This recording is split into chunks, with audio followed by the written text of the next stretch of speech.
Karibu katika mada ya leo ambapo tunakwenda kujifunza kuhusu misingi 10 ya kupunguza uzito kwa njia salama na endelevu. Kupunguza uzito kupita kiasi si tu suala la muonekano wa mwili, bali ni hatua muhimu katika kuboresha afya ya moyo, mfumo wa sukari, mishipa ya damu na kuzuia magonjwa sugu kama kisukari na shinikizo la juu la damu. Ili mafanikio yawe ya kweli na ya kudumu, ni muhimu kufuata misingi sahihi ya kiafya. Kama ni mara ya kwanza kwenye chaneli hii, hakikisha una subscribe ili uwe unapata mazoezi yetu mara kwa mara. Utakuwa nami Daktari Lenny Komba nikikuletea mada hii kwa undani. Jambo la kwanza, kuwa na lengo linaloeleweka na halisi. Epuka malengo yasiyo ya kweli kama kupunguza uzito kilo 10 kwa wiki moja. Lengo liwe ni kupunguza nusu kilo hadi kilo 1 kwa wiki.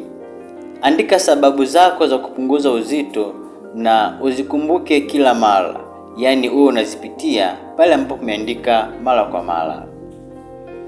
Jambo la pili, kula chakula chenye virutubisho sahihi.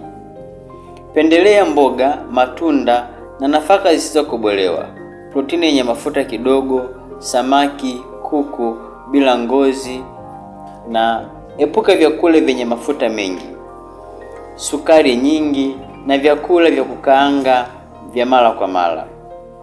Usiruke mlo, badala yake kula mlo mdogo mdogo na mara kwa mara. Jambo la tatu, punguza ulaji wa kalori kuliko unazotumia. Ili upunguze uzito, lazima utumie kalori nyingi zaidi kuliko unazozipata.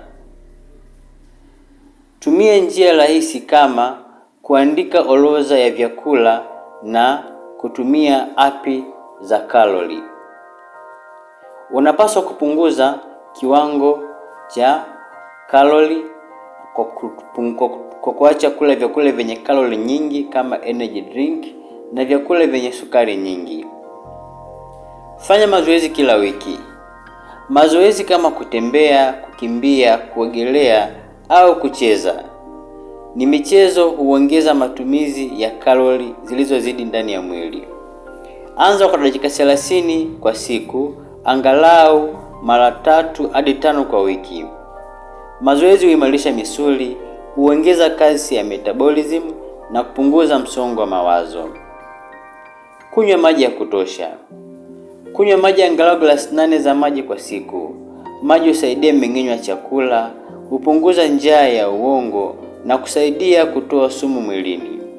Epuka soda, juisi zenye sukari nyingi na pombe. Njia ya 6, lala saa za kutosha usiku. Kulala chini ya masaa 6 kwa usiku huongeza njaa na husababisha kuongezeka kwa homoni ambayo inasaidia kupelekea ongezeko la uzito. Kulala vizuri huboresha afya ya homoni na kusaidia mwili kupunguza uzito. Epuka msongo wa mawazo. Msongo huongeza homoni ya cortisol inayoweza kusababisha kuongezeka kwa hamu ya kula na kuhifadhi mafuta tumboni.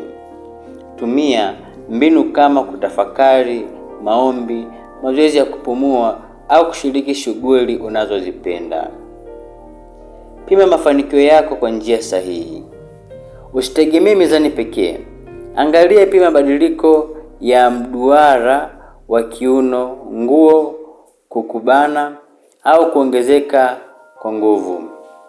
Pima uzito mara 1 kwa wiki na si kila siku.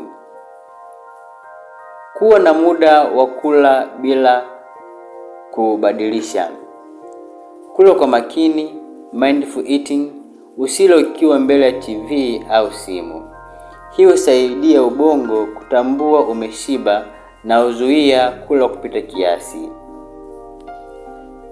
Tafuta msaada wa moyo na subira. Jiunge na kikundi cha mazoezi na shiriki na rafiki anayejiwekea malengo kama yako. Pata ushauri wa kitaalamu kutoka kwa wataalamu wa lishe na daktari. Kumbuka, kupunguza uzito si safari wala si tukio la siku moja, ni safari ya muda mrefu. Kupunguza uzito kwa njia salama Ni mchakato unaohitaji mpango, nidhamu na mabadiliko ya maisha kwa ujumla. Kwa kufuata misingi hii 10, mtu anaweza kufikia afya bora bila madhara ya kimwili au akili. Mabadiliko madogo ya kila siku huleta matokeo makubwa kwa muda mrefu. Ulikuwa na Daktari Lenny Komba. Tukutane katika mada ijayo.